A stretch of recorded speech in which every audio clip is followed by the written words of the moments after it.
Então, olá novamente, pessoal. Para a gente finalizar aqui, então, a revisão do capítulo 2, a gente não chegou a falar da curva de magnetização, né? Então, quando a gente tem a relação entre H e B, né, a gente pode traçar o que a gente chama de curva de magnetização do material. Cada material vai ter uma curva de magnetização diferente. O que significa isso? Se a gente pegar um material, por exemplo, a ser magnetizado, eu vou aplicar uma intensidade de campo. Então, tem corrente circulando numa bobina. E eu for aumentando gradativamente essa corrente, a intensidade de campo, por sua vez, vai aumentar junto. Tem uma região dessa curva que é chamada de região linear, na qual aumentos da intensidade H vão acarretar praticamente em aumentos lineares da indução.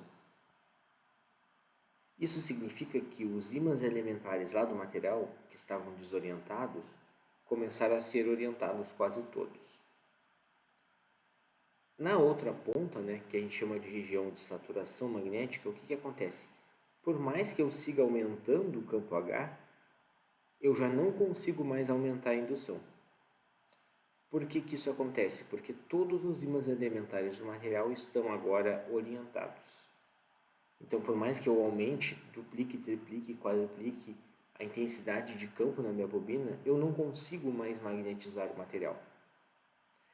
Assim sendo, a indução ela entra numa região que a gente chama de saturação magnética. Os ímãs elementares estão todos orientados. A região entre a região linear e a saturação, né, que é essa transição, a gente chama de joelho da curva. Cada material tem uma curva diferente. Alguns atingem a indução mais alta, outros atingem a indução mais baixas. E a relação entre B e H, né, B dividido por H, vai ser a permeabilidade magnética do material. Então vejam que é muito mais fácil magnetizar o material quando ele está aqui no começo do que quando ele está lá no final. Então quando ele está lá no final, a permeabilidade tende a cair o seu valor. Quando ele está mais no começo da curva, a permeabilidade é mais alta. Então vejam que ela não é uma grandeza fixa, né? Ela vai variar conforme o ponto da curva que a gente estiver analisando.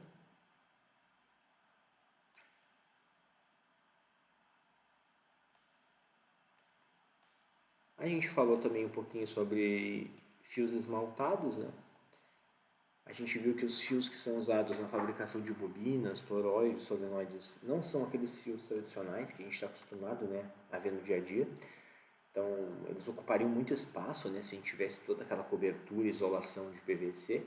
Os fios esmaltados, eles são o fio praticamente nu, coberto por por um esmalte, né, que lhes conferem a isolação. Eles, ao contrário dos fios tradicionais, eles são vendidos por quilograma, eles não são vendidos por metro.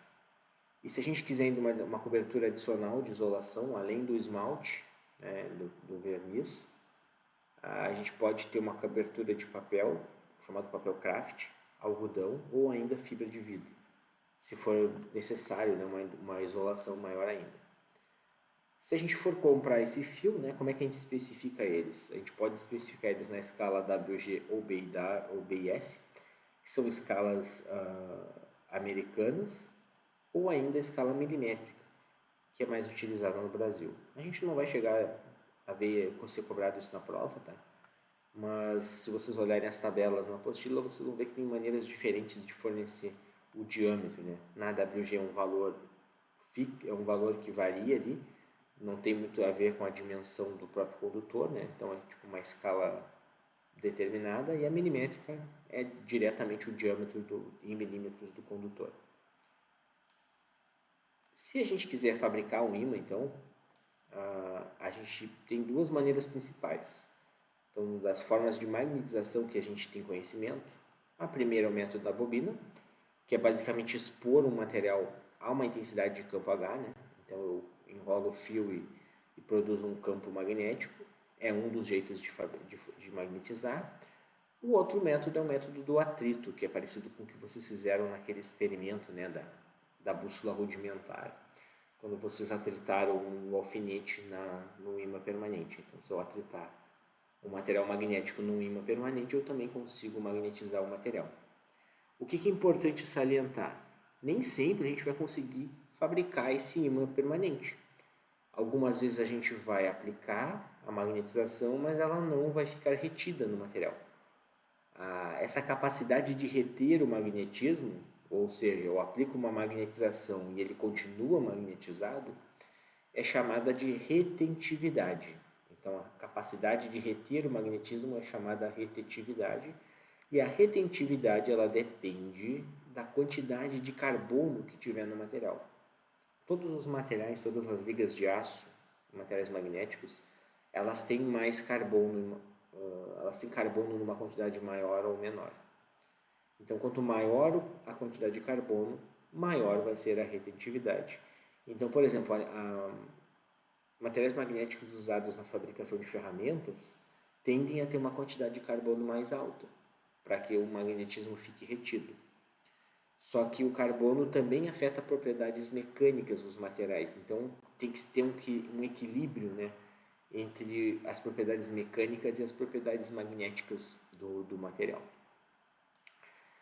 Já se a gente quiser fazer com que o material deixe de ser um ímã, aí a gente está falando no processo de desmagnetização, existem 3 maneiras principais, tá? Então, a primeira delas é a vibração mecânica, é literalmente submeter o ímã à pancada, né? A um tranco mecânico, né? Uma prensa hidráulica, por exemplo, ou na marreta, enfim, alguma coisa do gênero. Se aplicando um campo magnético contrário, né?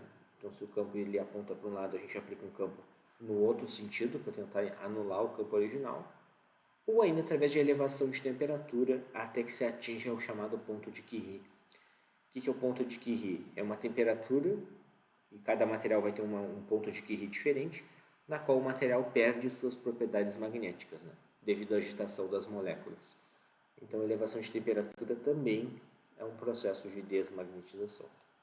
Por fim, né, na unidade 2, a gente falou de esterésia magnética, porque a gente viu a curva de magnetização, né, só nesse primeiro quadrante aqui, né, só nesse pedaço aqui que vai de 0 até 1. A gente não chegou a falar do que a gente faz em outros momentos. Peguem um material, por exemplo, magnético, e a gente coloca ele no núcleo lá de uma bobina. E aí a gente vai magnetizar esse material pela primeira vez. Então, se eu aplicar uma corrente elétrica, o campo H vai aumentar. Então, essa curva de 0 até 1, esse trecho inicial, eu estou magnetizando o material. Tenho aquela região linear, tenho o joelho e tenho a região de saturação. Quando ele atinge essa região de saturação, né, eu atinjo um valor máximo, o campo máximo, né, e eu vou fornecer, né, eu vou obter uma indução máxima do material. Isso é um processo. Agora, se eu quiser diminuir a intensidade de campo, então eu aumentei a corrente, o campo aumentou junto, agora eu vou diminuir a corrente elétrica até ela zerar, zerando o campo H. E aí cada material vai ter um comportamento diferente, a gente vai percorrer essa linha 1, 2. A gente nunca volta pela mesma linha original. Então vejam que no ponto 2 aqui, eu zerei o campo H, não tem mais nenhuma corrente elétrica circulando, o campo H é 0, só que eu continuo tendo certo magnetismo. Eu tenho o que a gente chama de magnetismo residual, representado pela indução residual ou remanente. Ou ainda a gente pode chamar a BR de remanência. São termos que são bastante usuais aí na literatura. É o magnetismo que fica mesmo após a gente remover a intensidade de campo magnética. Significa, na prática, né, se a gente pegar um material de verdade, significa que esse material ficou magnetizado. Então, se eu fosse uma chave de fenda, por exemplo, e eu fosse tentar atrair materiais ali, eu fabriquei um ímã permanente. Então, esse é o magnetismo residual. Tá, e se eu quiser cancelar esse magnetismo residual, o que eu teria que fazer? Bom, para eu cancelar esse magnetismo residual, eu vou ter que aplicar um campo magnético em sentido contrário. Isso significa que se a corrente estava num sentido lá naquela bobina, agora eu vou ter que aplicar a corrente no outro sentido. O significado desse valor negativo aqui é simplesmente isso. Significa que o campo magnético está invertido. Então, se eu aplicar uma corrente elétrica produzindo um campo que zere o magnetismo residual, eu cheguei nesse ponto 3 aqui,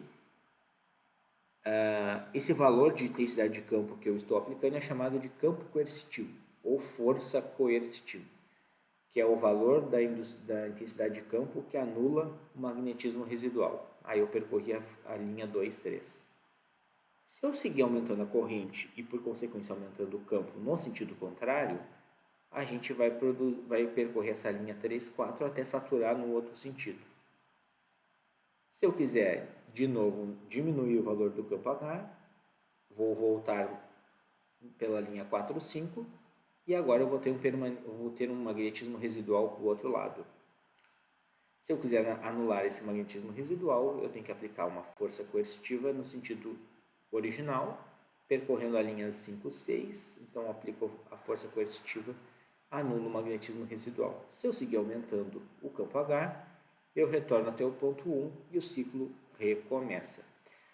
Na prática, o que significa, né, esse campo contrário?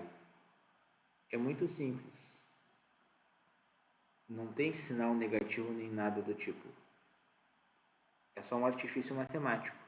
Significa que se a gente estava produzindo desse lado sul-norte, desse lado aqui lá no mesmo material, agora a gente está produzindo norte-sul. Só isso. Do ponto de vista matemático, é o que esse sinalzinho de menos aqui vai representar.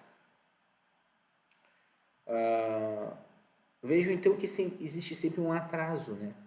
Quando eu aumento o H, a indução demora um tempo para aumentar. Quando eu diminuo o H, a indução também diminui um tempo para perceber. Esse atraso, né, entre o campo e a indução, a gente chama isso de esterese. Como ela percorre um caminho, a gente chama isso aqui de ciclo ou laço de esterese, que é justamente esse atraso entre indução e intensidade de campo. Vejam que sempre que eu preciso inverter o sentido dos domínios elementares, né, se gasta uma determinada energia. Então vejo que eu orientei norte-sul, agora eu orientei sul-norte, agora norte-sul de novo. Para fazer esse processo e para desinverter, né, o sentido dos ímãs elementares, eu tenho perdas na forma de calor. Essas perdas são chamadas perdas por esterese magnética. Matematicamente, se a gente fosse calcular, equivaleria à área do gráfico, então do laço de esterese, então da curva BH. Se eu calculasse essa área em vermelho, eu teria as perdas por esterese. Cada material vai ter um laço de esterese diferente, né? Para a gente finalizar então aqui essa unidade. O que é interessante? Quando eu quero fabricar, por exemplo, eletroímãs, imagine um eletroímã que vai trabalhar em corrente alternada. Ele vai trabalhar com a corrente mudando de sentido diversas vezes no segundo.